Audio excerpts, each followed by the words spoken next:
Bismillahirrahmanirrahim. Assalamualaikum warahmatullahi wabarakatuh. Innal hamdalillah nahmaduhu wa nasta'inuhu wa nastaghfiruh wa na'udzu billahi min shururi anfusina wa min sayyiati a'malina. Man yahdihillahu fala mudilla lahu wa man yudlilhu fala hadiya lahu. Asyhadu an la ilaha illallah wahdahu la syarika lahu wa asyhadu anna Muhammadan abduhu wa rasuluh. يا أيها الذين آمنوا اتقوا الله حق تقاته ولا تموتن إلا وأنتم مسلمون فإن أصدق الحديث كتاب الله وخير الهدي هدي محمد صلى الله عليه وسلم وشر الأمور محدثاتها فإن كل محدثات بدعة وكل بدعة ضلالة وكل ضلالة في النار اللهم انفعنا بما علمتنا wa'allimna ma yanfa'una wa zidna ilman. Ikhwani wa akhwati fillah rahimani wa rahimakumullahu jami'an.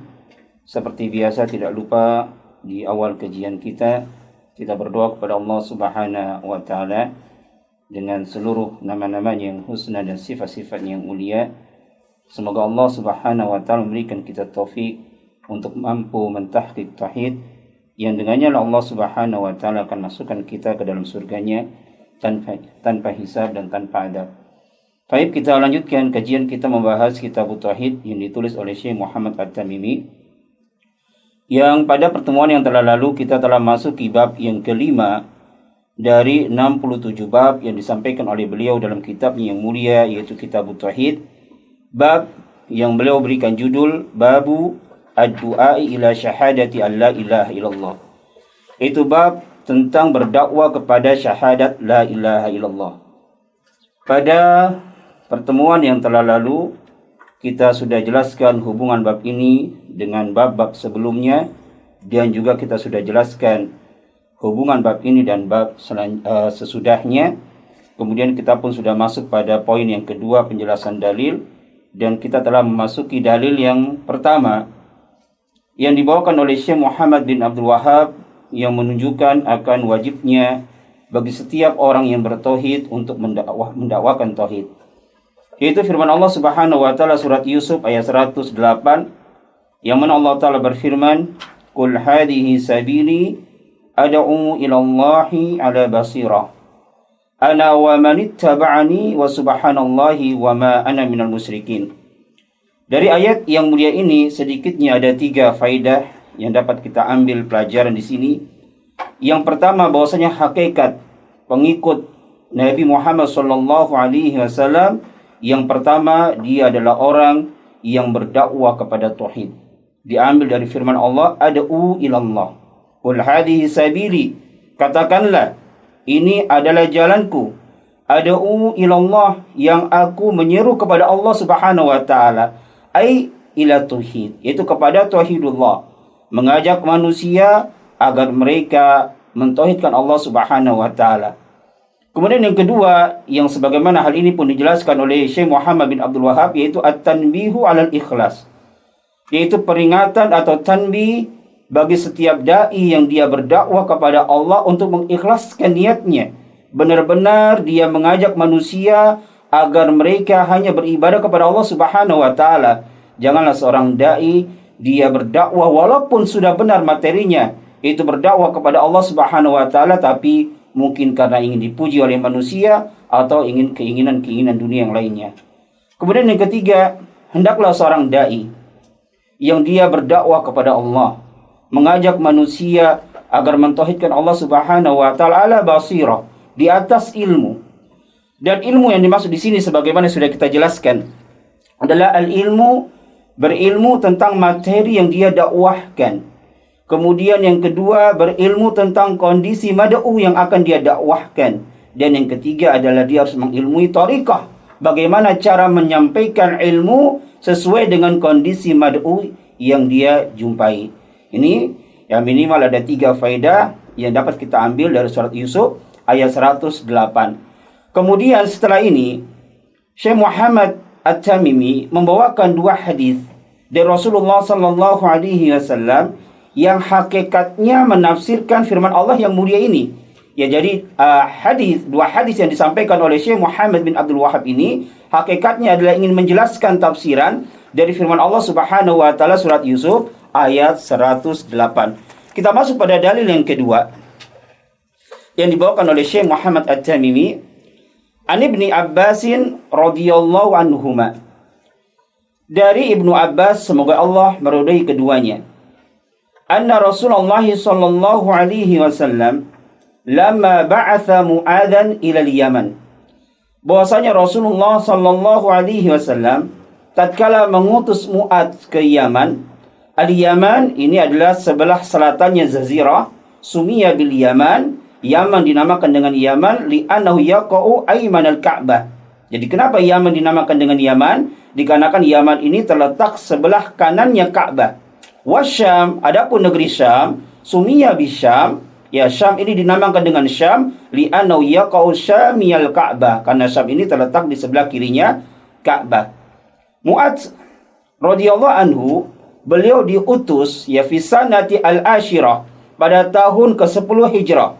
Wakila, dan ada juga yang mengatakan fi akhir sana at-tasi'ah, di akhir tahun 9 Hijrah, yaitu qabla wafatin Nabi sallallahu alaihi wasallam, sebelum wafatnya Nabi kita Muhammad sallallahu alaihi wasallam, yang mana Nabi kita Muhammad sallallahu alaihi wasallam mengutus sahabat yang mulia ini Mu'adz sebagai qadi, sebagai mu'alim, sebagai da'i ilallah, yang menggantikan tugas Rasulullah sallallahu alaihi wasallam dalam tugas yang penting ini, yaitu berdakwah kepada Allah Subhanahu wa taala. Dari sini diambil beberapa faedah oleh Syekh Shalih Al-Fauzan dalam kitabnya I'anatul Mustafid.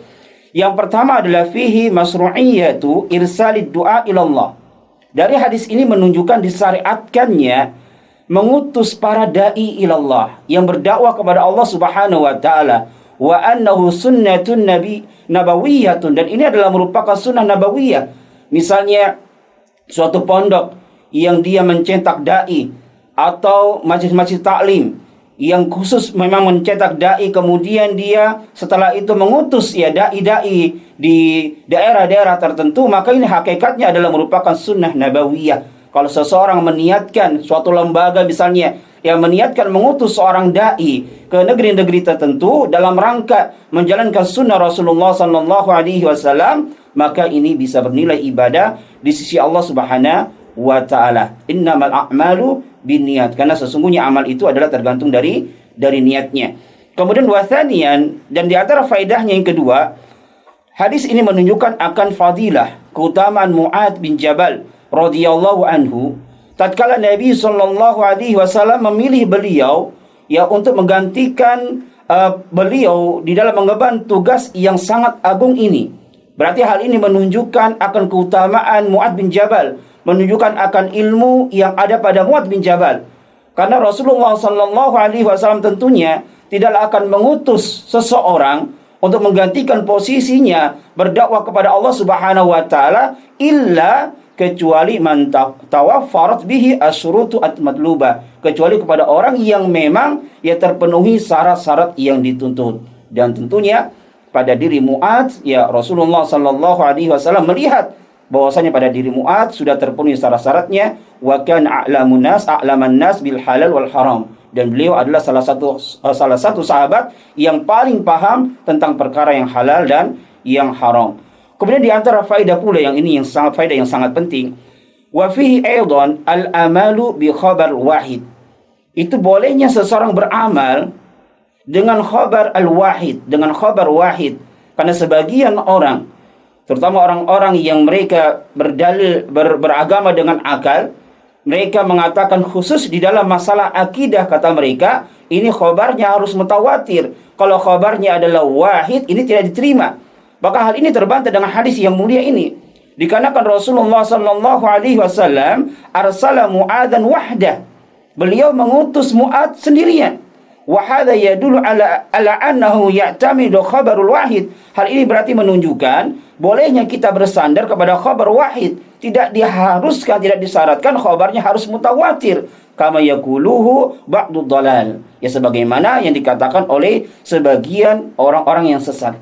Apalagi yang diperintahkan oleh Rasulullah sallallahu alaihi wasallam kepada Mu'adz ini adalah terkait masalah akidah, sebagaimana yang tadi nanti kita insyaallah akan sampaikan di sini.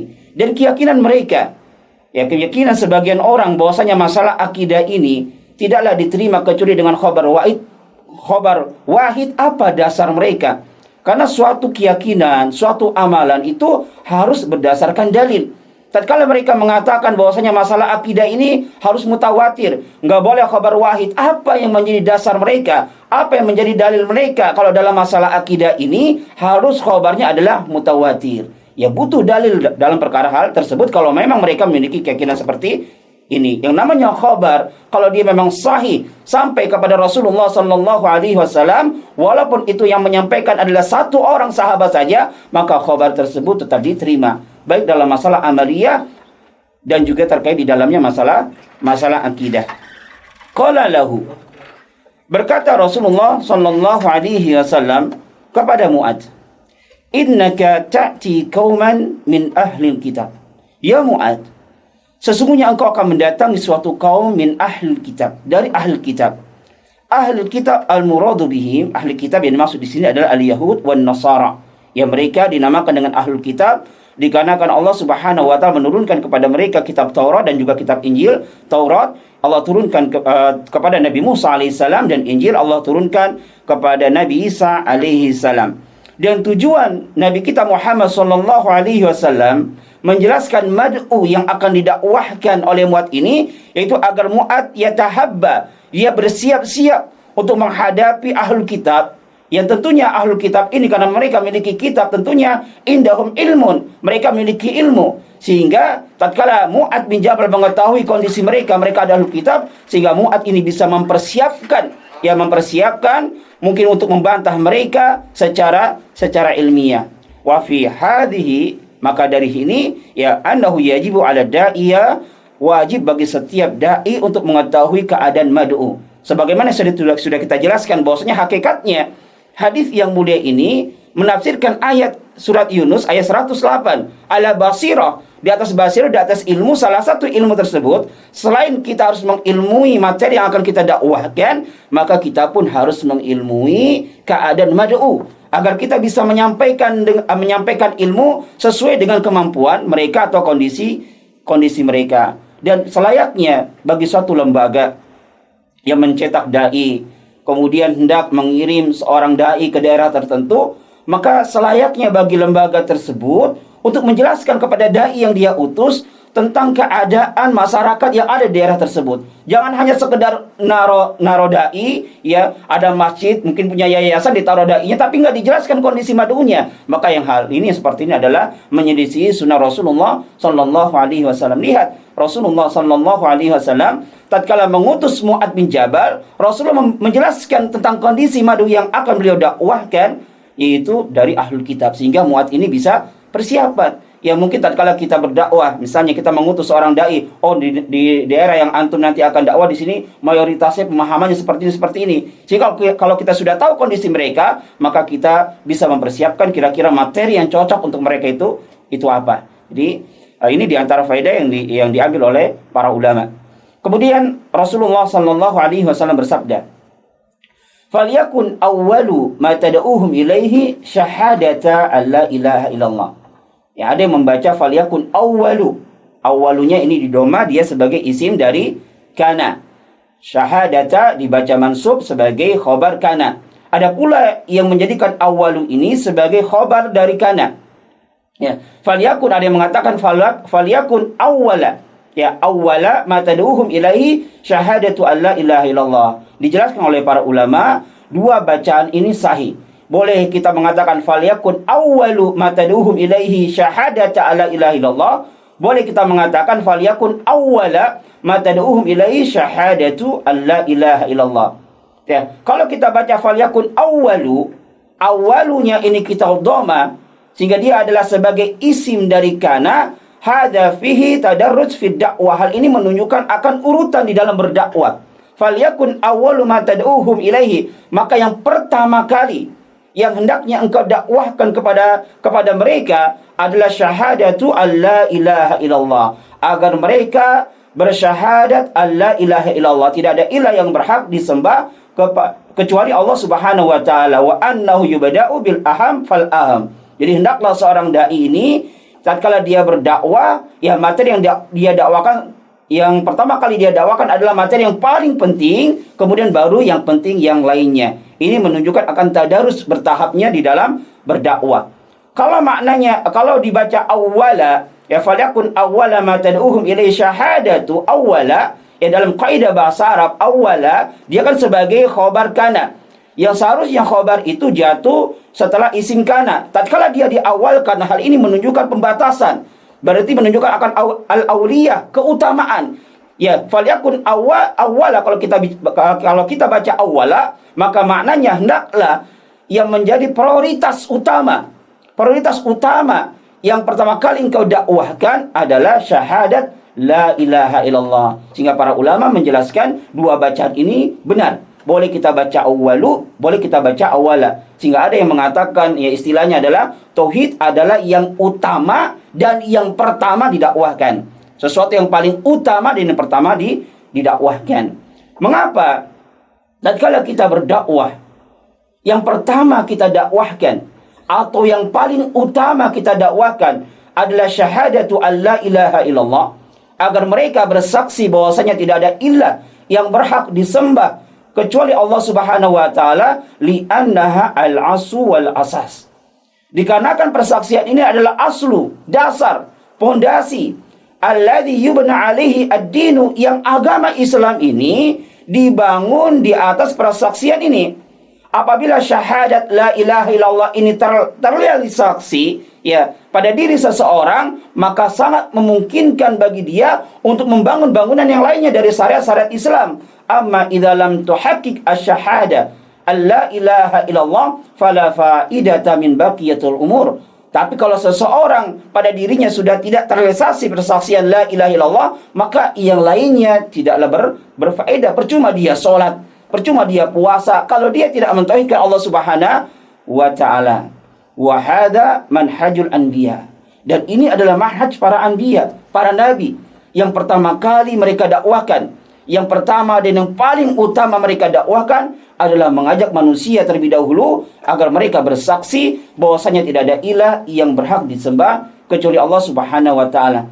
Sebagaimana firman Allah Subhanahu wa taala, walaqad ba'atsna fi kulli ummatin rasulan an i'budullaha wajtanibut taghut. Dan sungguh kami telah mengutus pada setiap umat seorang rasul, yang mana rasul tersebut menyeru an i'budullaha wajtanibut taghut, sembahlah Allah dan jauhilah taghut. Wa kadzalika dzakarallahu an Nuhin. Begitu pula Allah Subhanahu wa taala menyebutkan tentang Nuh, yang mana apa yang dikatakan, yang pertama kali dikatakan oleh Nuh kepada kaumnya, laqad arsalna nuhan ila qaumihi faqala ya qaumi ibudullaha ma lakum min ilahin ghairuh.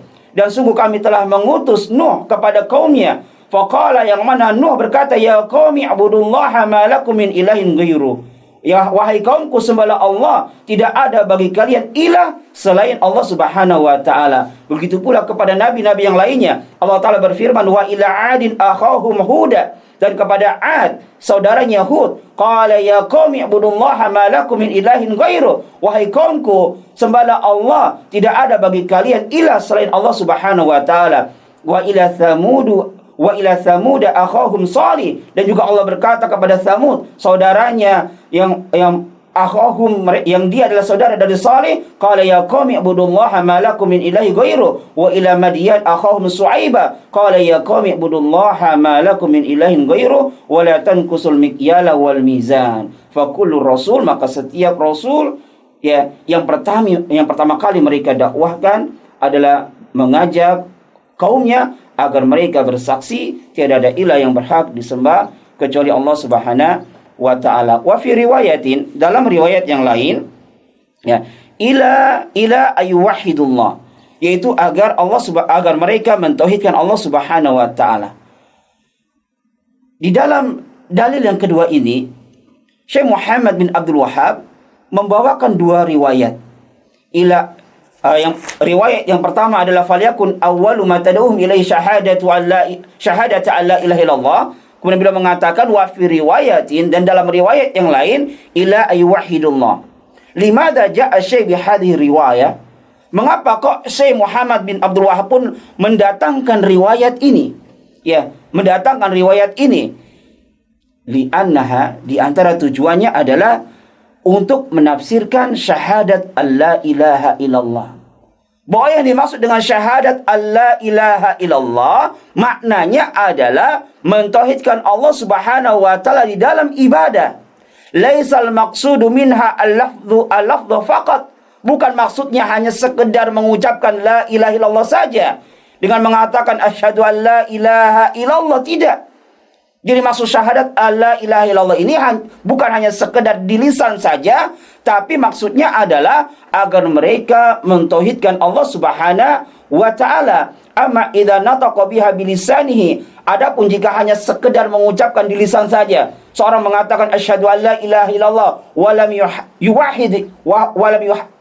yuwahhidillah, tapi dia tidak mentauhidkan Allah Subhanahu wa taala fil ibadah, dalam ibadah, maka persaksiannya tidaklah berfaidah. Jadi tatkala Syekh Muhammad bin Abdul Wahhab mendatangkan riwayat yang satu ini, ya, hal ini beliau ingin menunjukkan bahwasanya yang dimaksud dengan syahadat alla ilaha illallah adalah mentauhidkan Allah Subhanahu wa taala di dalam ibadah. Kemudian beliau bersabda kepada Mu'adz bin Jabal, "Fa inhum ata'uka lidzalik."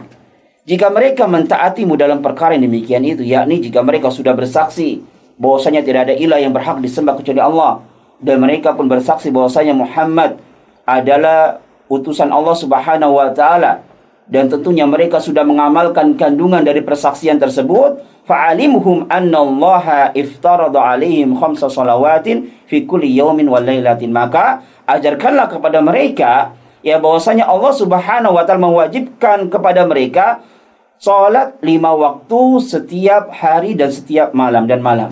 Ini adalah merupakan rukun yang kedua dari rukun Islam. Jadi kalau kita perhatikan dalam ayat yang mulia ini, Rasulullah sallallahu alaihi wasallam memerintahkan Mu'adz bin Jabal untuk mendakwahkan rukun Islam. Yang pertama adalah persaksian tidak ada ilah yang berhak disembah kecuali Allah Subhanahu wa taala. Ini rukun Islam yang pertama, yang paling utama. Dan hakikat dari persaksian la ilaha illallah adalah mentauhidkan Allah Subhanahu wa taala. Oleh karena itulah datang riwayat yang lainnya, yang ini pun dari Mu'adz bin Jabal radhiyallahu anhu, yang ini pada awal-awal pernah saya sampaikan di awal pertemuan kita. Dari Mu'adz bin Jabal radhiyallahu anhu, qala, beliau berkata, qultu ya Rasulullah dullani ala amalin, wahai Rasulullah, tunjukkanlah kepadaku suatu amalan yang dengan amalan tersebut memasukkan diriku ke dalam surga dan menjauhkan diriku ke dalam neraka. Faqala, maka Rasulullah sallallahu alaihi wasallam pun bersabda, laqad sa'altani an 'azim, sungguh engkau telah bertanya kepadaku sesuatu yang sangat besar, yang sangat penting. Wa innahu yusayyira ala man yasarahu Allahu alaihi, sesungguhnya akan dimudahkan bagi orang yang Allah akan mudahkan atasnya. Ta'budullaha wa la tusyriku bihi syai'an. Yang pertama, ta'budullaha wa la tusyriku bihi syai'an. Sembahlah Allah dan janganlah engkau melakukan kesyirikan sedikit pun. Wa tuqimus shalah, tegakkanlah salat. Wa tu'tiz zakah, tunaikanlah zakat. Wa tasumu ramadan wa tahujjal bait. Ini kan adalah rukun dari rukun Islam. Ya, bunyal Islamu ala khamsin, yang mana Islam itu dibangun di atas 5 perkara dalam riwayat yang lain. Yang pertama adalah bersaksi tidak ada ilah yang berhak disembah kecuali Allah Subhanahu wa taala, dan masuk persaksian tersebut adalah ta'budullaha wa la tusyriku bihi syai'an. Engkau beribadah kepada Allah dan tidak melakukan kesyirikan sedikit pun. Ya, kemudian setelah itu Rasulullah sallallahu alaihi wasallam bersabda, jika mereka sudah mentaati kamu dalam perkara yang demikian itu, maka ajarkan kepada mereka, beritahu kepada mereka bahwasanya Allah Subhanahu wa taala mewajibkan kepada mereka salat 5 waktu.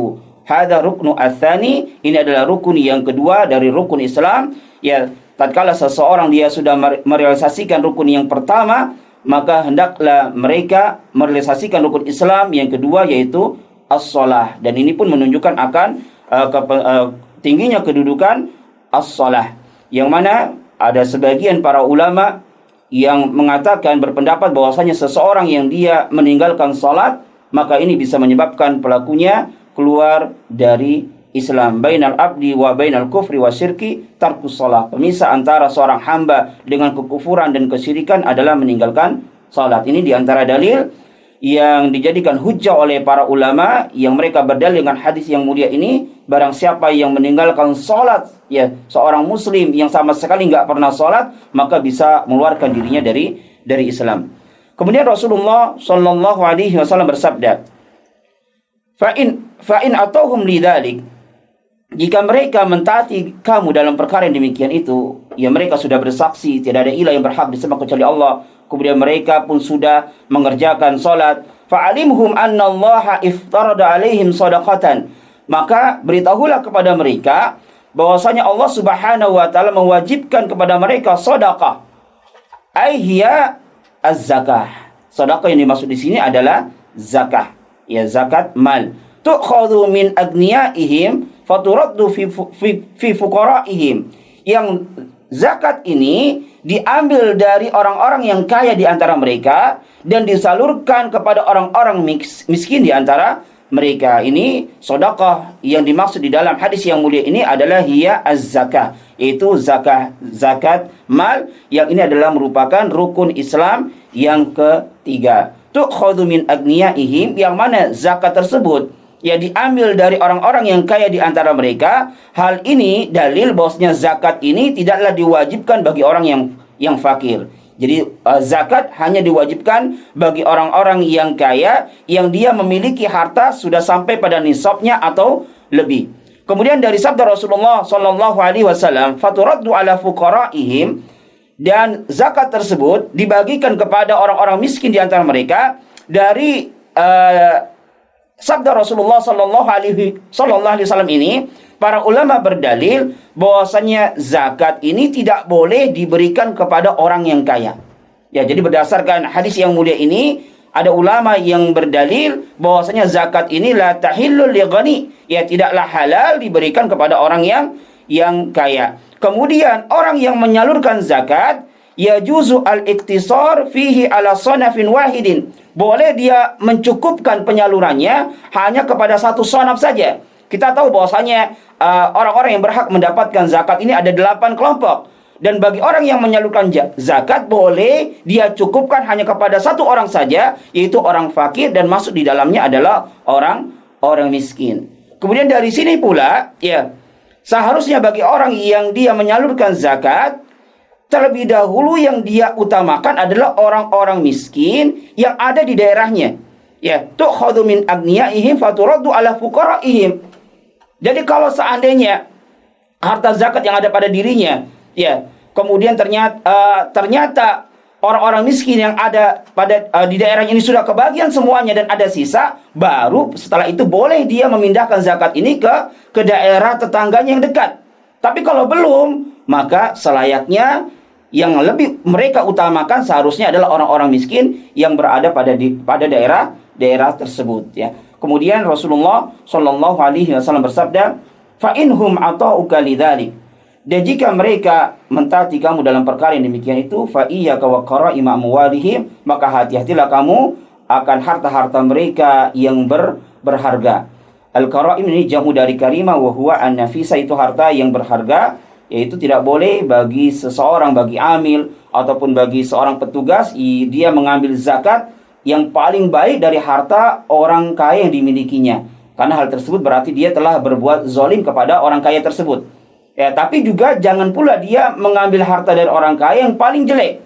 Kalau diambil yang paling kaya ini menzalimi orang kaya, kalau diambil yang paling jelek nanti akan menzalimi orang-orang yang miskin yang dia menerima zakat tersebut. Tapi khud al-mutawassit, tapi ambillah yang pertengahan antara yang berharga dan antara yang kurang berharga. Hadza huwal adlu, dan ini adalah di antara bentuk keadilan. Kemudian Rasulullah sallallahu alaihi wasallam bersabda, wattaqi da'watal mazlum, hati-hatilah kamu wahai Mu'adz terhadap pada doa orang yang terzalimi, fa innahu laysa bainahu wa bainallahi hijab, karena di antara doanya orang yang terzalimi dengan Allah Subhanahu wa taala tidak ada pembatasnya. Maksudnya Allah Subhanahu wa taala akan mengabulkan ya doanya orang yang terzalimi walau kana kafiran, walaupun orang yang terzalimi itu adalah orang kafir. kita punya sengketa dengan orang kafir misalnya, kemudian kita berbuat zalim, kemudian orang yang zalim itu berdoa, orang yang kita zalim ini walaupun dia orang kafir, dia berdoa kepada Allah Subhanahu wa taala, maka laisa bainahu wa bainallahi hijab.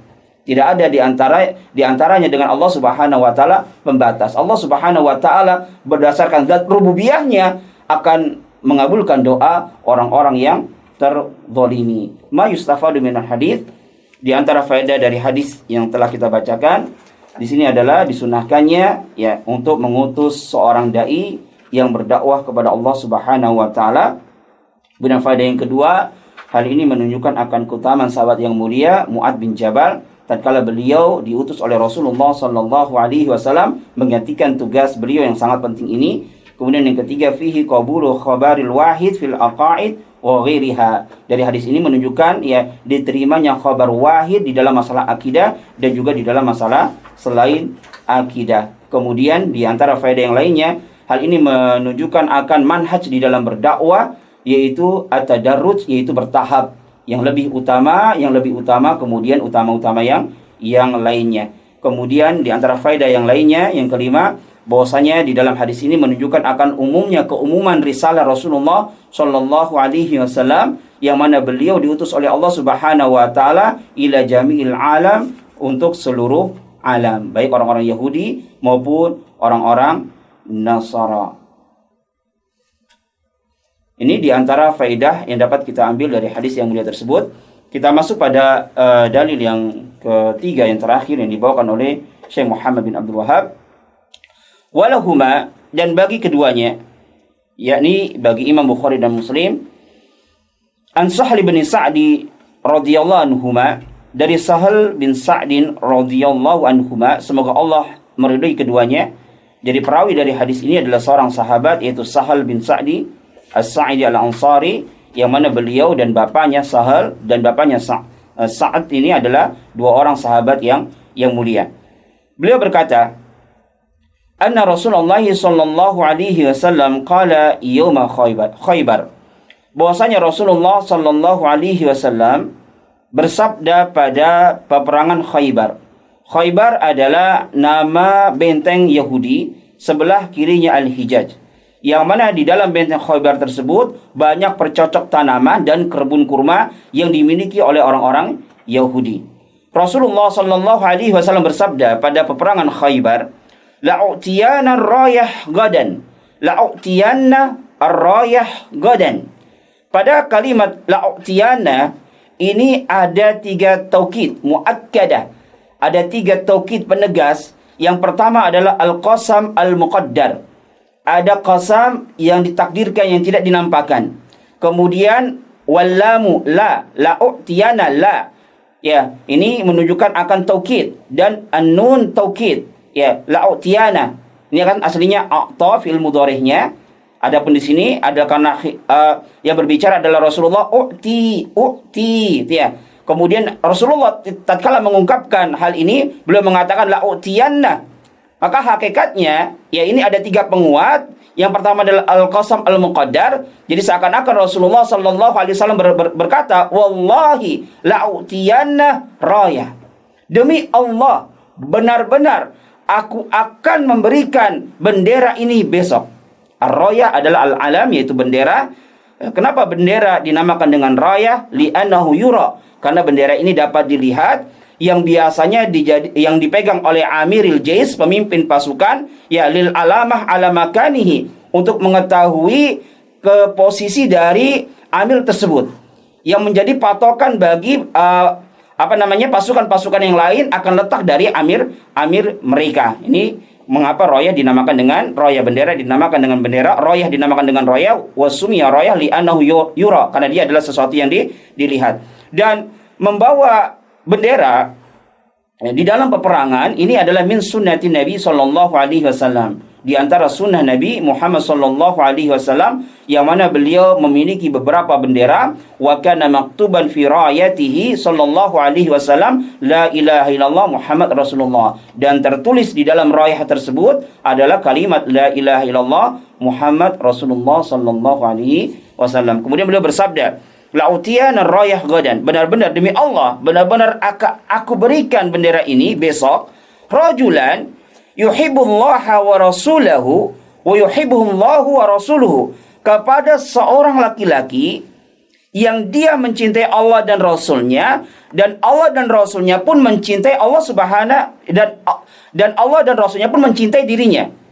Jadi Rasulullah Shallallahu Alaihi Wasallam mengabarkan kepada para sahabat akan memberikan sebuah bendera sebagai pemimpin pasukan untuk menaklukkan benteng Khaybar, yang mana bendera ini akan Rasulullah berikan kepada orang yang orang ini mencintai Allah dan Rasulnya, dan Allah dan Rasulnya pun mencintai dirinya.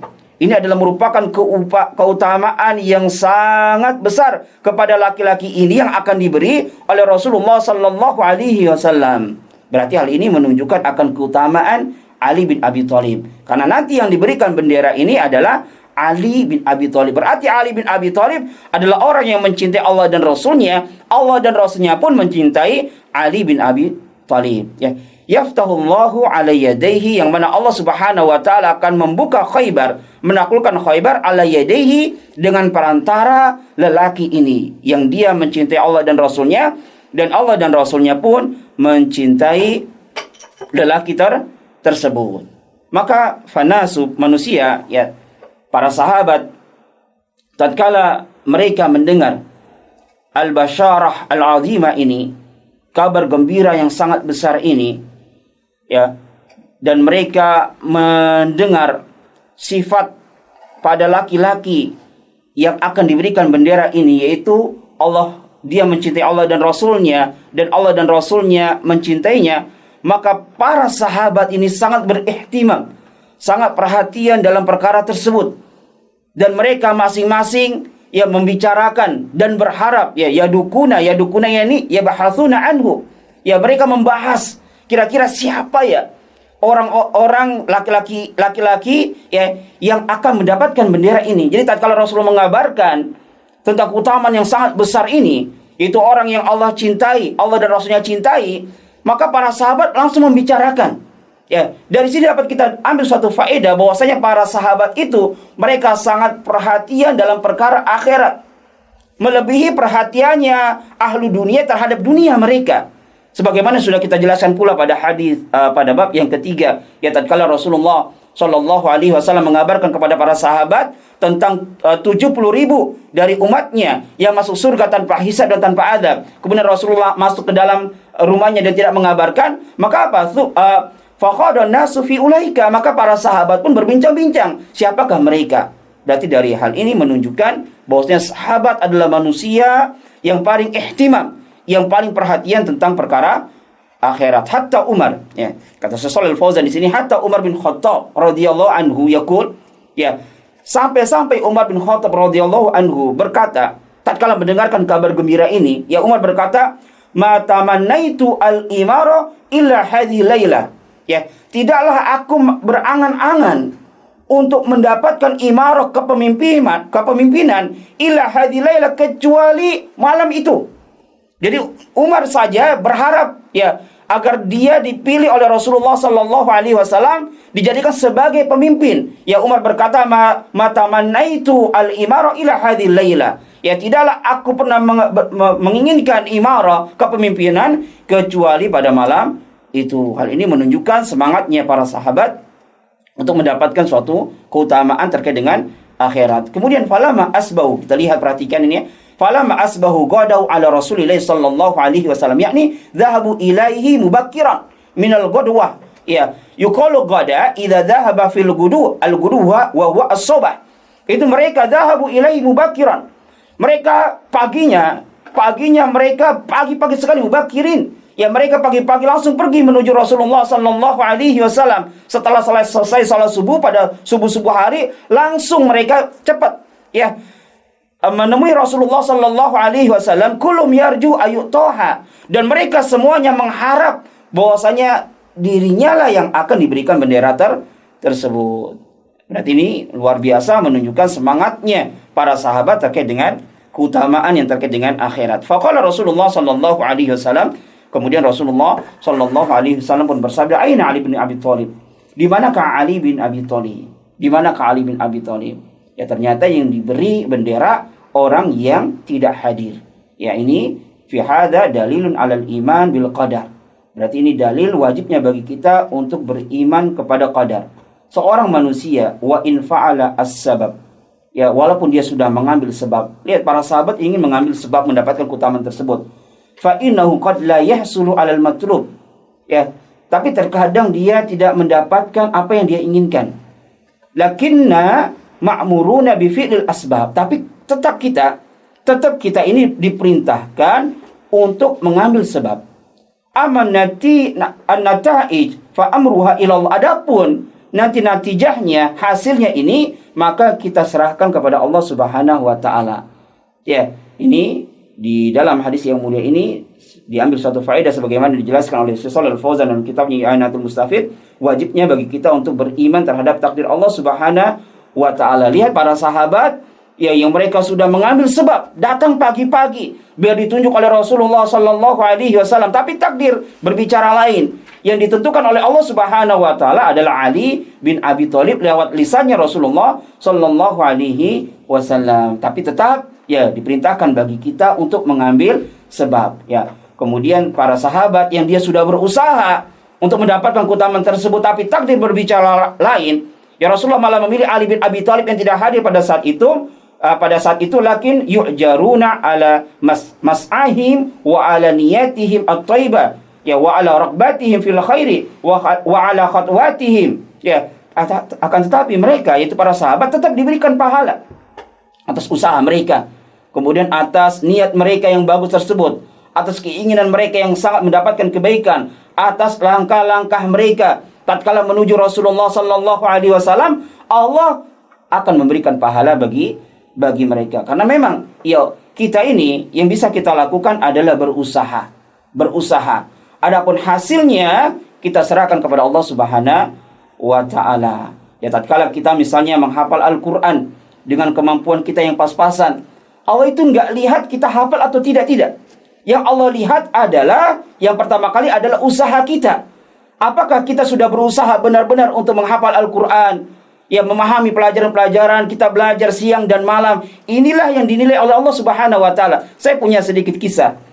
Saya punya teman di Jamnur Rahman dahulu waktu saya nyantri, ada seorang teman yang dia diberikan kemampuan menghafal agak kurang. Ya, dan dia masuk ke dalam halaqah tahfidz, menghafal Al-Qur'an. Kemudian saking susahnya dia, akhirnya dia putus asa untuk menghafal Al-Quran. Kemudian didatangi oleh seorang teman yang pada saat itu beliau adalah rais dari para santri, menasihati kepada teman anak ini, ya akhi, Allah itu nggak lihat hasilnya. Allah itu lihat usaha yang antum lakukan. Bisa jadi pahala yang antum dapatkan dengan teman antum yang dia hafalannya luar biasa, itu pahalanya lebih banyak Allah berikan kepada antum. Misalnya antum menghafal 1 lembar Al-Quran, antum dapat menghafalnya, antum baru 100 kali membaca baru antum hafal. Teman antum sekali baca sudah hafal. Tapi lihat, ya, tatkala kita membaca Al-Quran 1 huruf itu apa? Dibalas 10 kebaikan.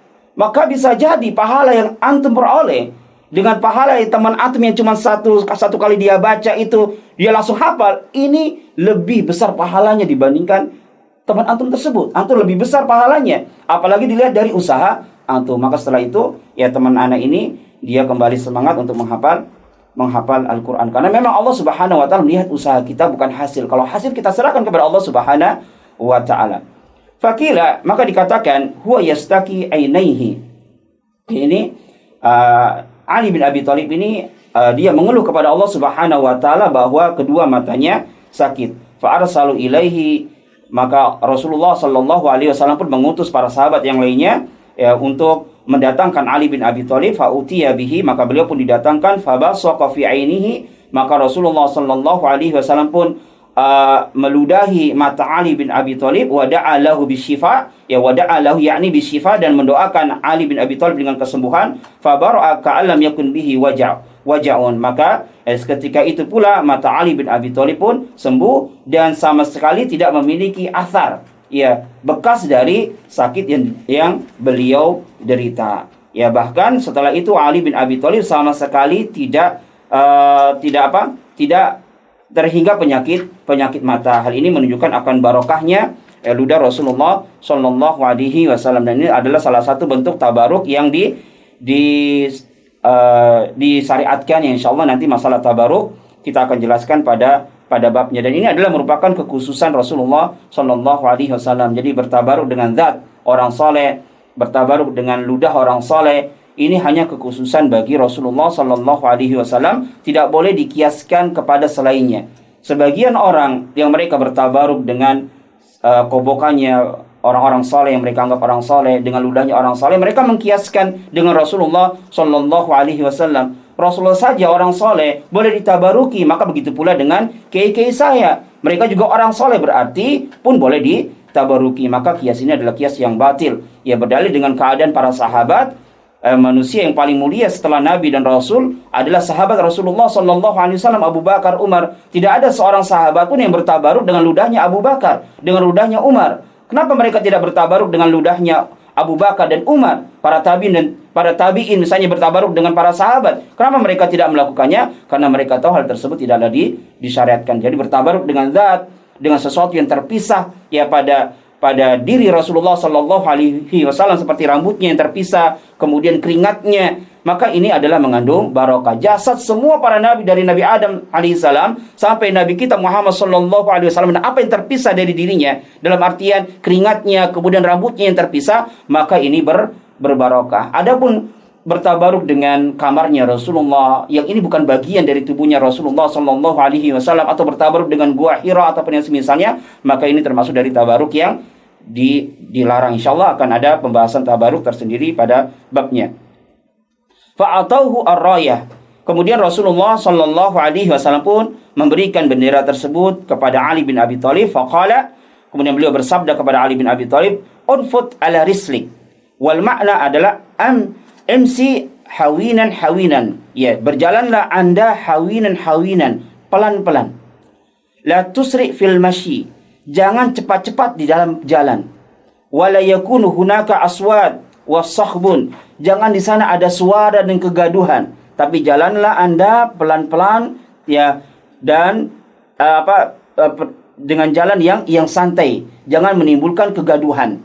Hatta tanzila bisahatihim, ya, sampai kamu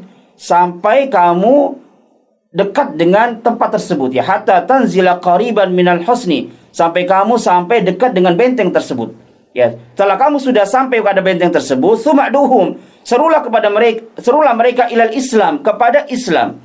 Wa akhbirhum bima yajibu alaihi min haqqillahi ta'ala fihi, kemudian kabarkan kepada mereka perkara-perkara yang wajib atas mereka terkait dengan hak Allah Subhanahu wa ta'ala. Dijelaskan oleh Syekh Shalih Al-Fauzan, ya, sabda Rasulullah suma'duhum ilal Islam, ini adalah merupakan syahid dari pembahasan kita. Ali bin Abi Thalib tatkala diperintahkan oleh Rasulullah Sallallahu Alaihi Wasallam untuk menaklukkan kota Khaybar, maka sebelumnya Rasulullah Sallallahu Alaihi Wasallam memerintahkan kepada Ali untuk mendakwahkan kepada Islam. Dan kapan seorang itu masuk ke dalam Islam? Itu jika dia bersaksi tidak ada ilah yang berhak disembah kecuali Allah Subhanahu wa ta'ala. Dan persaksian ini adalah merupakan rukun Islam yang pertama. Jadi ini adalah saling menafsirkan, ya, Islam, kalimat la ilaha illallah, tauhid. Ya, pada hadis ini Rasulullah mengatakan suma'duhum ilal Islam, serulah mereka kepada Islam. Islam yang dimaksud di sini adalah mengajak mereka agar masuk ke dalam Islam, dan tentunya mengajak mereka masuk ke dalam agama Islam, yaitu agar mereka mengucapkan la ilaha illallah. Dan la ilaha illallah ini bukan hanya sekedar ucapan saja yang diucap oleh lisan kita, bukan. Tapi maksudnya adalah mentauhidkan Allah Subhanahu wa taala. Ta'budullaha wa la tusyriku bi syai'an. Kau beribadah kepada Allah dan tidak melakukan kesyirikan sedikit pun. Jadi, hadis yang kita bacakan ini, dua hadis yang kita bacakan ini hakikatnya adalah merupakan tafsiran dari surat Yunus ayat 108. Kemudian Rasulullah sallallahu alaihi wasallam bersabda, "Fa wallahi la yahdiyallahu bika rajulan wahidan." Kita perhatikan hadis yang mulia ini. Beliau berkata, "Fa wallahi, demi Allah, la yahdiyallahu bika rajulan wahidan." Dalam hadis ini Rasulullah tidak berkata, ya, wallahi la antahdi rajulan. Tapi Rasul mengatakan, demi Allah, la ayahdiyallahu bika, yang artinya demi Allah, jika Allah memberikan hidayah satu orang laki-laki bika, dengan sebabmu. Jadi Rasulullah tidak mengatakan demi Allah jika engkau memberikan hidayah. Maka ini kalimat yang harus kita hati-hati ya. Oh, dia dapat hidayah berkat saya. Siapa yang memberikan hidayah? Kita nggak bisa memberikan hidayah. Tapi yang bisa memberikan hidayah adalah Allah Subhanahu wa taala. Lihat Rasulullah sallallahu alaihi wasallam dalam hadis yang mulia ini mengatakan, "Wallahi la yahdiyallahu bika." Demi Allah, ya, jika Allah memberikan hidayah kepada satu orang laki-laki bika, dengan sebabmu, tidak mengatakan la antahdiya rajulan wahidan, tidak. Hal ini menunjukkan bahwasanya hidayah ini mutlak di tangan Allah Subhanahu wa taala. Dan hidayah yang dimaksud di sini adalah hidayah at-taufiq. Hidayah taufik, ya, memasukkan orang ke dalam Islam, ini adalah merupakan haknya Allah Subhanahu wa taala. Hatta Rasulullah sallallahu alaihi wasallam pun tidak bisa memberikan hidayah Islam. Ya, innaka la tahdi man ahbabta walakinna Allah yahdi man yasha. Ini terkait dengan Abu Thalib ya. Innaka la tahdi man ahbabta. Sesungguhnya engkau ya Muhammad tidaklah dapat memberikan hidayah, itu hidayah Islam, kepada orang yang engkau cintai. Akan tapi Allah lah yang memberikan hidayah kepada orang-orang yang Allah kehendaki. Rasulullah sallallahu alaihi wasallam bersabda, demi Allah, jika Allah memberikan hidayah dengan perantara dirimu kepada seseorang laki-laki, khairun laka min humurin na'im, maka ini lebih baik bagimu daripada onta merah. Ini adalah gambaran tentang ganjaran yang sangat besar. Onta merah ini adalah merupakan kendaraan yang paling mewah yang dahulu dimiliki oleh orang-orang Arab. Ya, kalau kita mungkin kendaraan yang paling mewah ya pesawat ya, ataupun yang semisalnya. Intinya hadis yang mulia ini ya menjelaskan bagi kita tentang keutamaan seorang dai tatkala dia berdakwah, kemudian Allah memberikan hidayah, ya, memberikan hidayah dengan sebab dakwahnya, maka dia akan mendapatkan pahala khairun, bukan semisal ya, bukan yang mithlu, tapi khairun, lebih baik ya dari kendaraan yang paling mewah. Ini baru satu orang. Bagaimana jika dua orang? Bagaimana jika satu jamaah? Bagaimana jika kita memberikan hidayah pada suatu generasi ta'ti min ba'dika? Generasi tersebut datang setelah dirimu. Ya, orang-orang yang akan datang setelah kita. Ya, mungkin kita menulis sebuah buku, kemudian orang-orang yang kemudian kita meninggal dunia, kemudian generasi selanjutnya dia membaca kitab yang kita tulis. Atau mungkin kita memiliki kajian-kajian yang didengarkan oleh orang-orang yang setelah kita, yang dia mendapatkan hidayah dengan sebab kita, maka luar biasa ya keutamaan yang akan kita dapatkan. Kemudian di sini Syekh Shalih Al-Fauzan mencontohkan, unzuru, lihatlah ya, madza haqqaqallahu minal khairi bisababi da'wati Syekhul Islam Ibnu Taimiyah. Lihatlah apa yang Allah berikan kebaikan-kebaikan dengan sebab dakwanya Syekhul Islam Ibnu Taimiyah. Dan orang-orang dari generasi ya, sejak generasi beliau sampai generasi selanjutnya, sampai generasi sekarang ini, ya, mereka mengambil barokah dari dakwanya Syekhul Islam Ibnu Taimiyah. Dan di antara barokah dakwanya Syekhul Islam Ibnu Taimiyah adalah dakwah Syekh Muhammad bin Abdul Wahhab. Jadi di antara barokahnya dakwahnya Syekhul Islam Ibnu Taimiyah adalah dakwahnya Syekh Muhammad bin Abdul Wahhab. Kenapa? Karena Syekh Muhammad bin Abdul Wahhab ini beliau tatalammadu, beliau sangat mengambil faedah dari kitab yang ditulis oleh Syekhul Islam Ibnu Taimiyah, terkhusus di dalam masalah akidah. Inilah yang mendorong beliau untuk berdakwah kepada Allah Subhanahu wa taala. Ya, di antara sebabnya tentu pertamanya adalah Allah Subhanahu wa taala.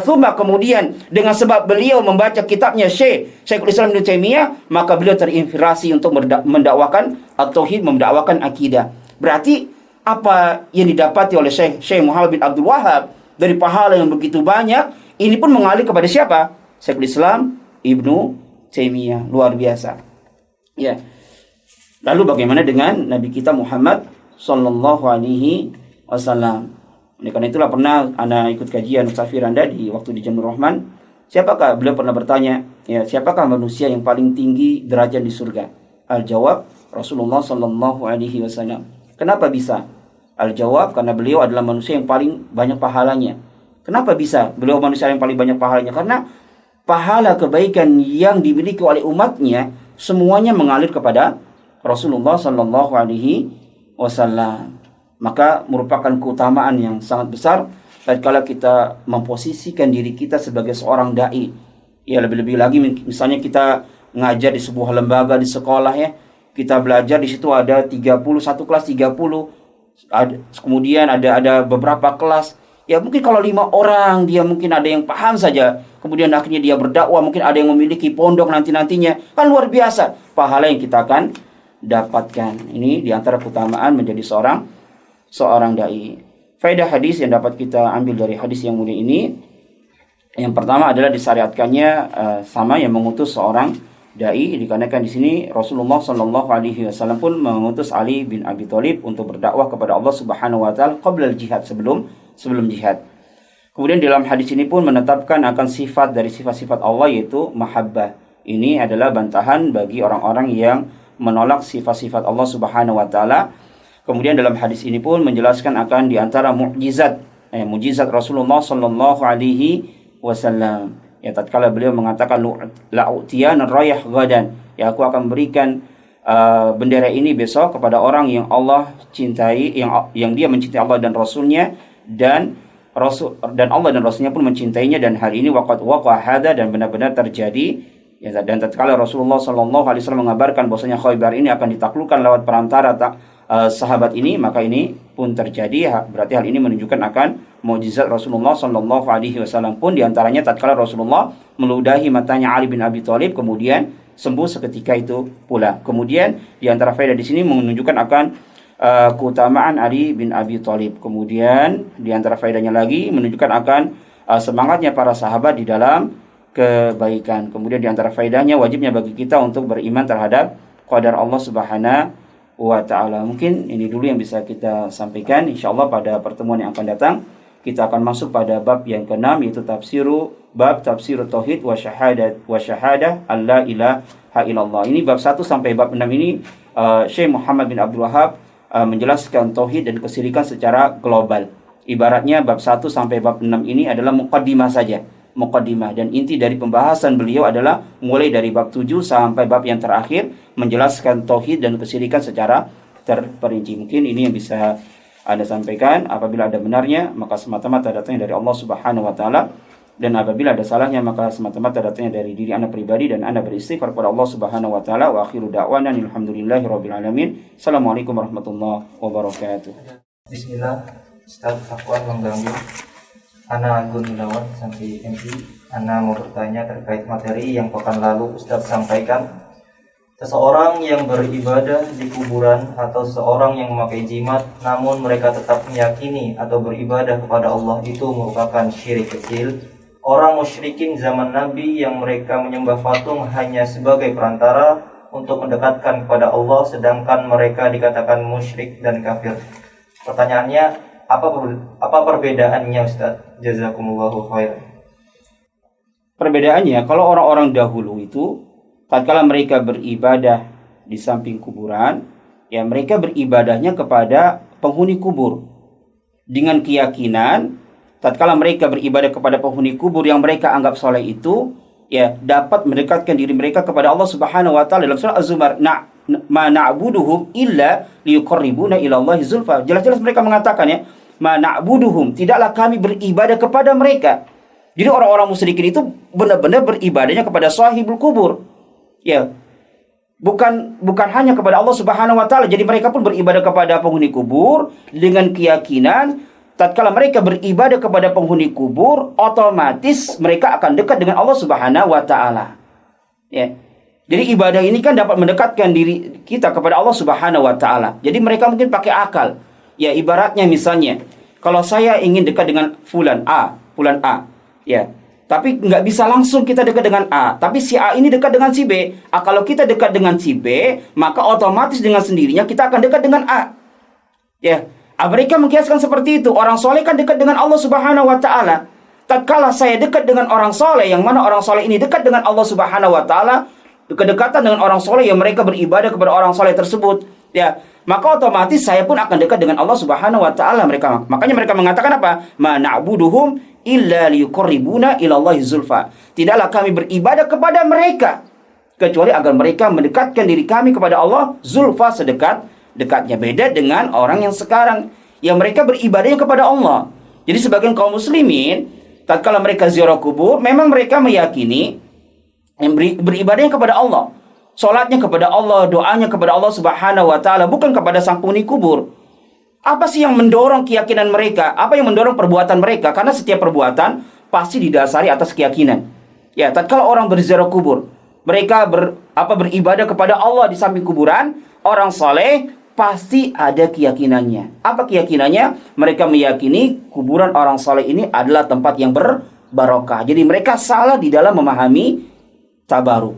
Oleh karena itulah nanti insyaallah ada bab tersendiri kita akan bahas tentang tabaruk. Ada tabaruk yang disyariatkan, ada tabaruk yang dilarang. Intinya tabaruk yang disyariatkan adalah bertabaruk dengan sesuatu yang ada dalilnya dari Al-Quran dan As-Sunnah bahwasanya sesuatu tersebut adalah mengandung barokah. Itu ya, insyaallah jelas berbeda ya. Kalau orang-orang kita ini kebanyakan beribadahnya kepada Allah, sama sekali tidak ada unsur pemalingan ibadah kepada selain Allah. Ya, adapun orang-orang dahulu jelas ibadahnya kepada selain Allah Subhanahu wa taala. Mungkin ini bisa kita sampaikan. Kita tutup dengan doa kafaratul majlis. Subhanahu wa bihamdika asyhadu an la ilaha illa anta astaghfiruka wa atubu ilaik. Assalamualaikum warahmatullahi wabarakatuh.